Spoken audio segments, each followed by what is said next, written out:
सुप्रभात।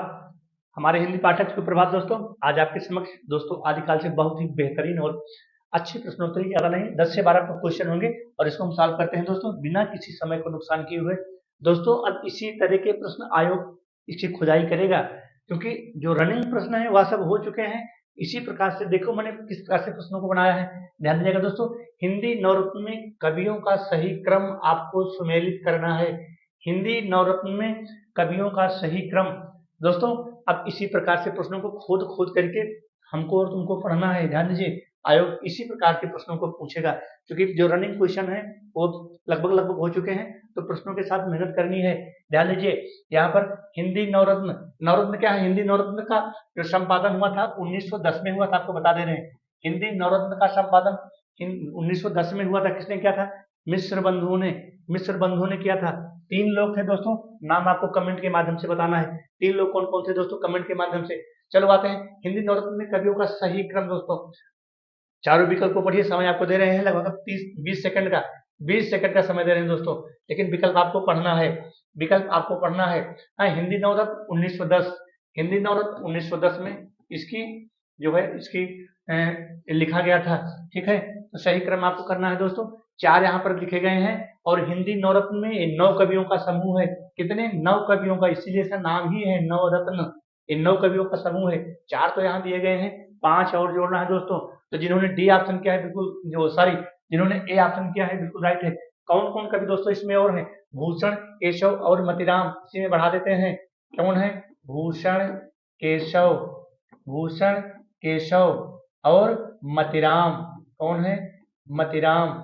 और इसके बाद हमारे हैं चंद्रवरदाई। चंद्रवरदाई नोट करना दोस्तों, इसी प्रकार से इसको याद करो, जो भी अपना ट्रिक व्रिक बना करके।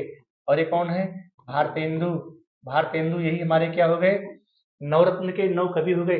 पूछ लेगा कि निम्नलिखित में से कौन सा कथन सुमेलित नहीं है, कौन सा कथन सुमेलित नहीं है, तो फिर चक्कर आ जाएगा, फिर वहां पे ट्रिक ही काम करेगा। तो ध्यान दीजिए, तुलसी सूर्यदेव बिहारी, पहले तो इनको याद ही कर लो। तुलसी, तुलसी सूर्यदेव बिहारी। और इसके बाद हमारे भूषण, केशव, भूषण, केशव, मतीराम और चंद्रवरदाई और भारतेंदु, यह इन 9 कवियों का क्रम है। इनको बृहत्त्रयी, मध्यत्रयी और लघुत्रयी में 3 कवियों को शामिल किया गया है इसी क्रम से। दोस्तों चलते हैं अगले प्रश्न पर। हिंदी नवरत्न में कवियों का सही क्रम। थोड़ा सा नवरत्न के बारे में और जान लेते हैं। जो हिंदी नवरत्न के 3 कवि हैं, इन्होंने इस ग्रंथ को लिखा था। कमेंट के माध्यम से दोस्तों जरूर बताना कि वह कौन कौन से हैं। और इसमें 4591 कवियों का वर्णन है। कितने कवियों का वर्णन है? 4591 कवियों का वर्णन है। ध्यान ध्यान दीजिएगा, ठीक है। 45 से 91 कवियों का वर्णन है, ठीक है। एक प्रश्न ए बन गया, जो है 1910 में, या तो इनका हो गया क्रम। दूसरा प्रश्न बन गया, इसमें लगभग 5000 किसने हैं? लगभग 5000 हैं, लेकिन जो सही डिटेल है 45 से 91 कवियों का हिंदी नवरत्न में वर्णन है, जो कि मिश्र बंधु विनोद के नाम से उन्होंने लिखा था। तीनों लोग मिलकर लिखा था दोस्तों। कौन कौन है कमेंट के माध्यम से जरूर बताना। और इसके बाद जो इसका दोस्तों जो इसका प्रकाशन हुआ था, ये 4 भागों में इसका प्रकाशन हुआ था। कितने? 4 भागों में इसका प्रकाशन हुआ था। नोट करना, ये भी प्रश्न आपका बन जाएगा। क्या बन जाएगा? 4 भागों में प्रकाशन, 4 भागों में प्रकाशन। तो जो तीसरा प्रकाशन हुआ था, ठीक है, जो तीसरा प्रकाशन हुआ था 1913 में हुआ था, ठीक है। तीसरा प्रकाशन यानी कि भाग 1, 2 और 3, भाग 1, 2 और 3 1913 में। और जो चौथा प्रकाशन हुआ था, चौथा प्रकाशन दोस्तों हुआ था, वो हुआ था 1934 में। तो यहाँ से भी प्रश्न बना लेता है। इतने सारे प्रश्नों को मैंने आपको कम से कम 10 प्रश्नों को बता दिया। एक क्रम याद कर लेना, तुलसी सूर्यदेव बिहारी। कहीं भी कोई यूट्यूब पे आपको इसको नहीं पढ़ाएगा दोस्तों। अब इसी प्रकार से प्रश्नों की खुदाई करना है और खुदाई करके प्रश्नों को तैयार करना है। इन्हीं प्रकार के प्रश्नों को अब आयोग पूछेगा। ध्यान रखना, रनिंग क्वेश्चन के चक्कर में बिल्कुल मत रहना। अगला क्वेश्चन चलते हैं सारे दोस्तों। अगला क्वेश्चन क्या कहता है? मिश्र बंधु ने हिंदी का पहला गद्य माना। ध्यान दीजिएगा, यहाँ पर फंसना मत। हिंदी का पहला गद्य लेखक मिश्र बंधु ने माना है भैया। वहां मत चले जाना लल्लू लाल में, लल्लू लाल में मत चले जाना। हिंदी का पहला गद्य लेखक जिन्होंने ए ऑप्शन किया है बिल्कुल राइट है, गोरखनाथ को माना है। मिश्र बंधु ने, क्योंकि क्या लिखा था? मिश्र बंधु विनोद लिखा था। क्या लिखा था, इनकी रचना क्या है, मिश्र बंधु विनोद, क्या है, मिश्र बंधु विनोद। ठीक है दोस्तों, कमेंट के माध्यम से जरूर बताना। ठीक है, और ये 3 लोग थे दोस्तों, कौन लोग थे, ये 3 लोग थे, कौन कौन थे, सबसे पहले हमारे हो गए गणेश बिहारी। ठीक है, गणेश बिहारी, ये तो प्रश्न पूछा जा चुका है, अब इसको नहीं पूछेगा, लेकिन पढ़ना है। गणेश बिहारी, ठीक है, श्याम बिहारी और सुखदेव बिहारी, ये प्रश्न पूछा जा चुका है, इस प्रश्न को अब नहीं पूछेगा, इस प्रश्न को नहीं पूछेगा। जो प्रश्न पूछा जा चुका है उसको नहीं, अब दूसरे प्रश्नों की खुदाई करना है, दूसरे प्रश्नों की खुदाई करके तैयार करना है। ठीक है, इस प्रकार के प्रश्नों की खुदाई करना है दोस्तों। देखो मैंने इसे कैसे खुदाई की है, आदिकालीन गद्य रचनाओं का सही क्रम सुमेलित करें। दोस्तों बहुत जानदार प्रश्न है आपके लिए। मैंने इसको कहाँ से खुदाई किया था, रामचंद्र तिवारी से, किताब का नाम भी आपको बता दे रहे हैं, रामचंद्र तिवारी से इसकी खुदाई की है। ठीक है, रामचंद्र तिवारी से इन प्रश्नों की खुदाई की है दोस्तों। चलो आते हैं, ये राउरवेल है। ठीक है, राउरवेल किसकी रचना है, यह एक प्रेम काव्य है दोस्तों। क्या है, यह एक, इनमें से आदिकालीन गद्य रचनाओं का सही क्रम, अब वर्ष अगर आपको याद होगा, चलो इसको हम व्याख्या कर देते हैं, आपको भी समझ में आ जाएगा। यह एक प्रेम काव्य है, नोट करना, यह एक प्रेम काव्य है, ऐसे नोट कर लीजिए, यह एक प्रेम काव्य है। कब लिखा गया था, 11वीं सदी में, बिल्कुल ठीक है। ठीक है, किसने लिखा था दोस्तों, रोड़ा कवि। एक एक जानदार प्रश्न आपको बताएंगे, किसने लिखा था, यहाँ बिंदी मत लगाना, नहीं गलत हो जाएगा, रोड़ा कवि ने लिखा था। ठीक है, और इसमें क्या है, राउरवेल, ये जो राउरवेल है 11वीं सदी में लिखा गया था, बिल्कुल सही है। 9वीं सदी में लिखा गया था, क्रम मैंने इसका पलट दिया है। यह एक प्रेम काव्य है और यह एक शिलांकित लेख है, अर्थात शिलाओं पर लिखा गया है। क्या है, शिलांकित लेख है। प्रश्न पूछ लेगा कि शिलांकित लेख क्या है, अर्थात शिलाओं पर यह एक शिलांकित लेख है। ठीक है, और इसमें क्या है दोस्तों, इसमें कलचुरी वंश की 7 नायिकाओं का नखशिक वर्णन है। कलचुरी, ठीक है, कलचुरी वंश की 7 नायिकाओं का 7 नायिकाओं का क्या है, नखशिक वर्णन है। नख से अर्थात अंगूठा से लेकर के सर तक का क्या है, नखशिक वर्णन है। ठीक है, और इसको किसने लिखा है, रोड़ा कवि ने। किसको, राउरवेल को। कब लिखा था, 11वीं सदी में। यहाँ पे दोस्तों सुमेलित करना है, कौन सा सुमेलित नहीं है, निम्नलिखित गद्य रचनाओं का सही क्रम सुमेलित करें, तो सही क्रम सुमेलित करें, यहाँ पर होगा दोस्तों, सही क्रम सुमेलित नहीं है, यहाँ पर क्या हो जाएगा, नहीं है। ठीक है, ये प्रिंट हो गया, प्रिंट करने में गलत हो गया था, सही क्रम सुमेलित नहीं है। तो जो ये वर्ण रत्नाकर है दोस्तों, इसका जो समय है 14वीं सदी है। क्या है, 14वीं सदी है, यही सुमेलित नहीं है, बाकी सब सुमेलित है। ठीक है, और कुछ जान लेते हैं थोड़ा सा, इसमें ध्यान दीजिएगा। राउरवेल में यह एक प्रेम काव्य है, इसके द्वारा लिखा गया, रोड़ा कवि के द्वारा लिखा गया। यह क्या है, शिलांकित लेख है, और इसमें कलचुरी वंश की, जो कि टीजीटी परीक्षा 2021 में यहीं से उठाया था, रामचंद्र तिवारी से उठा लिया था। अब दोस्तों ये सारी क्या है, गद्य रचनाएं, आदिकालीन गद्य रचनाएं हैं। ये सभी राउरवेल, कुवलयमाला, उचित, ये उक्ति व्यक्ति प्रकरण है। क्या है, उक्ति व्यक्ति प्रकरण है, ये उक्ति व्यक्ति प्रकरण, ये सब क्या है, आदिकालीन गद्य रचनाएं हैं।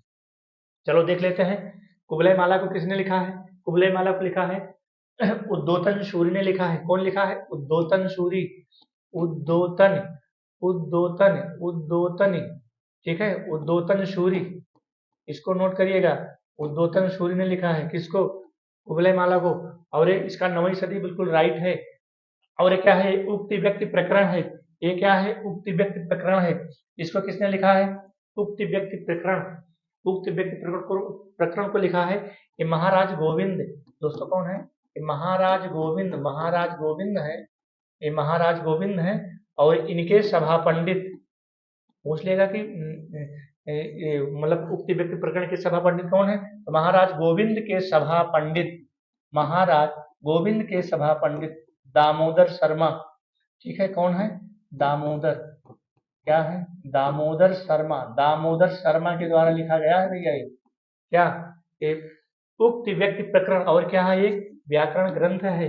क्या है, व्याकरण ग्रंथ है। ठीक है, ये व्याकरण ग्रंथ है। राउरवेल अवहट्ट भाषा में लिखा गया है। किस भाषा में लिखा गया है?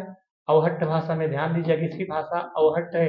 अवहट्ट का मतलब अपभ्रंश भाषा, विकृत भाषा, गिरी हुई भाषा। और कुबलय माला 9वीं सदी की रचना है, उद्योतन सूरी की रचना है। ठीक है, इसको महाराज गोविंद सिंह ने, ठीक है, वर्ण रत्नाकर उक्त व्यक्ति प्रकरण, उक्त व्यक्ति प्रकरण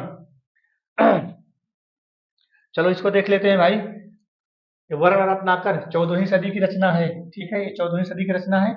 और किसने लिखा था? ठाकुर, ठाकुर होते हैं, ठाकुर ज्योतिरेश्वर, ठाकुर ज्योतिरेश्वर, ज्योतिरेश्वर। ठीक है, ज्योतिरेश्वर, ज्योतिरेश्वर लिखा था। ठाकुर ज्योतिरेश्वर, ठाकुर ज्योतिरेश्वर ने लिखा था। 14वीं शताब्दी का यह ग्रंथ है। ठाकुर ज्योतिरेश्वर ने इस ग्रंथ को लिखा है दोस्तों, ध्यान दीजिएगा। और इसका जो ढांचा है विश्व कोशात्मक है। यहाँ भी प्रश्न बना लेगा, इसका ढांचा कैसा है? विश्व कोशात्मक है। क्या है? विश्व कोशात्मक इसका ढांचा है, विश्व कोशात्मक। ठीक है, विश्व कोशात्मक किस भाषा में है? मैथिली भाषा में है। गद्य रचना है, लेकिन इसकी भाषा क्या है? मैथिली भाषा। ये सभी गद्य रचनाएं हैं, ध्यान दीजिएगा। वर्ण रत्नाकर, उक्त व्यक्ति प्रकरण है, कुबलय माला है, राउरवेल है। ये सभी क्या है? आदिकालीन ग्रंथ है, आदिकालीन गद्य रचनाएं हैं। ठीक है, और इसकी भाषा क्या है? मैथिली भाषा। क्या है? मैथिली भाषा में है। और इसको संपादन किसने किया था? सुनीत कुमार चटर्जी ने। नोट करना दोस्तों इसको, सुनीत कुमार चटर्जी। सब ऐसे ही प्रश्न बनाता है, अब इन्हीं प्रश्नों को खोद खोद के पूछेगा। ये है सुनीत कुमार चटर्जी। सुनीत कुमार चटर्जी ने क्या किया था? इसका संपादन किया था। किसका? वर्ण रत्नाकर का। ये 14वीं सदी का ग्रंथ है। टाइम ऐसे नोट कर लीजिए, 9वीं सदी, 11वीं सदी, 12वीं सदी और 14वीं सदी। अगले प्रश्न पर चलते हैं। अगला प्रश्न क्या कहता है प्यारे? अगला प्रश्न कहता है कि अपभ्रंश पुरानी हिंदी है। कथन है, ध्यान दीजिएगा, अपभ्रंश पुरानी हिंदी है। इन्हीं प्रश्नों को खोद खोद के तैयार करना है। अपभ्रंश पुरानी हिंदी है। इनका साहित्य हिंदी साहित्य के इतिहास का अनिवार्य अंग है। किसने नहीं माना? यहाँ दिया जाइए भैया, किसने नहीं माना? तो किसने नहीं माना? अपभ्रंश पुरानी हिंदी है। जल्दी से आप कथन पर टिक करिए, किसने नहीं माना भाई? किसने नहीं माना? जिन्होंने, सी ऑप्शन क्या बिल्कुल राइट, हजारी प्रसाद द्विवेदी। तो हजारी प्रसाद द्विवेदी ने माना क्या है? इन्होंने माना क्या? अर्थात अपभ्रंश पुरानी हिंदी नहीं है। इन्होंने कहा था कि अपभ्रंश, या हम इसको ब्रैकेट में अवहट्ट भी लिखते हैं। क्या लिखते हैं? अवहट्ट भी लिखते हैं, अवहट्ट। इसको हम ब्रैकेट में अवहट्ट भी लिखते हैं।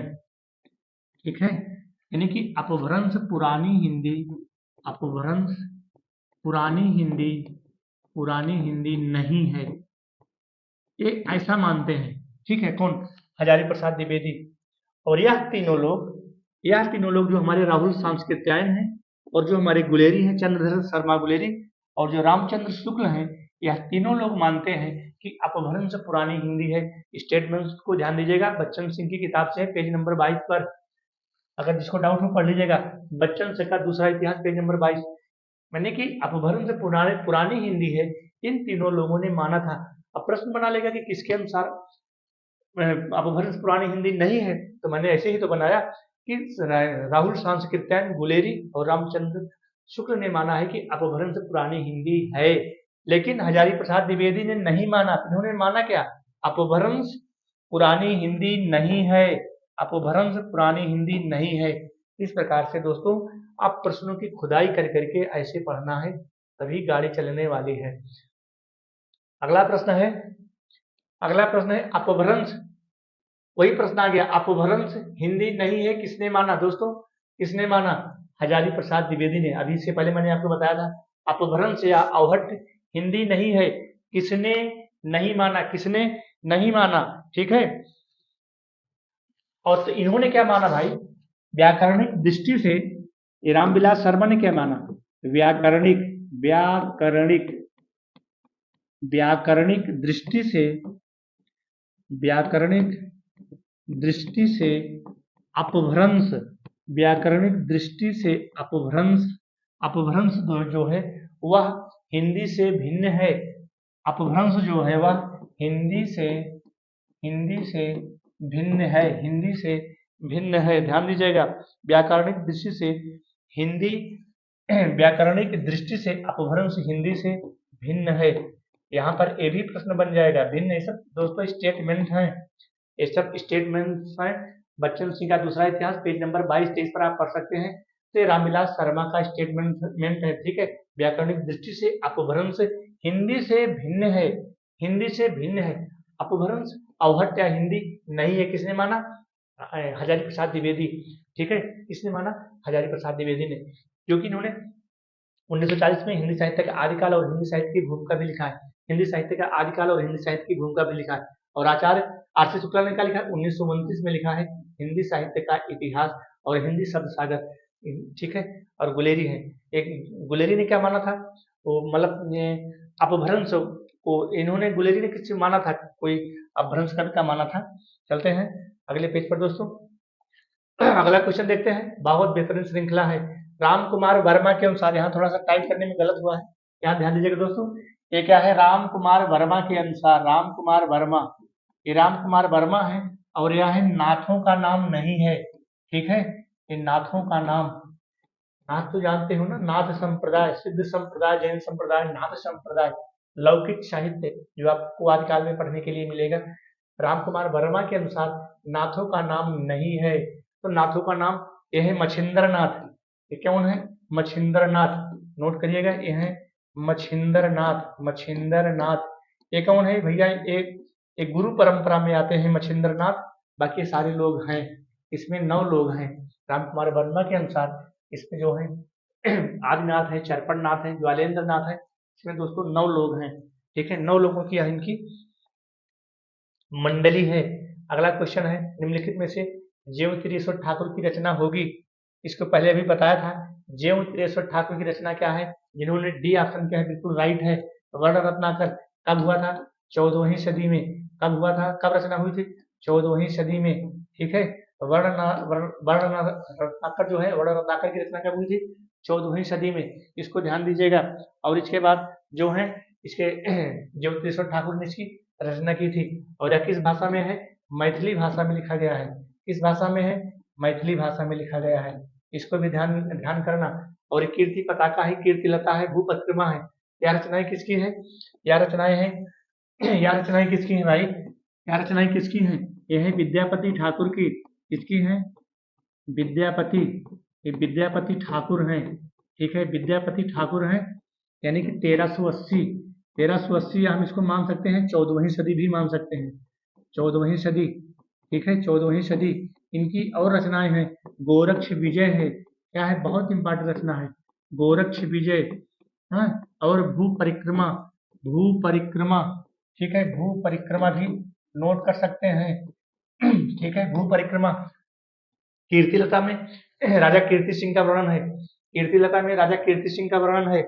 यहाँ इसको ध्यान दीजिएगा, कीर्तिलता में राजा कीर्ति सिंह।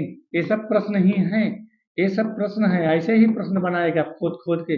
राजा कीर्ति सिंह, ठीक है। इसमें राजा कीर्ति सिंह, और कीर्ति पताका में राजा शिव सिंह। किसका?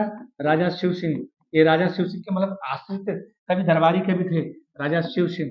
इन सब चीजों को ऐसे ही आपको ध्यान रखना है। इन्हीं प्रश्नों की खुदाई कर करके बनाएगा। और वर्ण रत्नाकर से ज्योतिश्वर ठाकुर की रचना नहीं रचना होगी। ये वर्ण रत्नाकर, इसका रचना काल 14वीं सदी है। क्या है? 14वीं सदी, नोट करना, 14वीं सदी, ठीक है। और यह मैथिली भाषा में है। अगला क्वेश्चन दोस्तों, संदेश राशक की रचना किसकी है? तो बेहतरीन प्रश्न है आपके लिए, किसी का नहीं गलत होना चाहिए, ठीक है। संदेश राशक किसकी रचना है? अब्दुल रहमान की, ठीक है। इसको रचना है तो अब्दुल रहमान को हिंदी का पहला कवि, ध्यान दीजिएगा, अब्दुल रहमान को हिंदी का पहला कवि, दोस्तों कमेंट के माध्यम से जरूर बताना। अब्दुल रहमान को हिंदी का प्रथम कवि किसने माना था? डॉक्टर हजारी प्रसाद द्विवेदी। डॉक्टर हजारी प्रसाद द्विवेदी ने माना था। डॉक्टर हजारी प्रसाद द्विवेदी, ठीक है।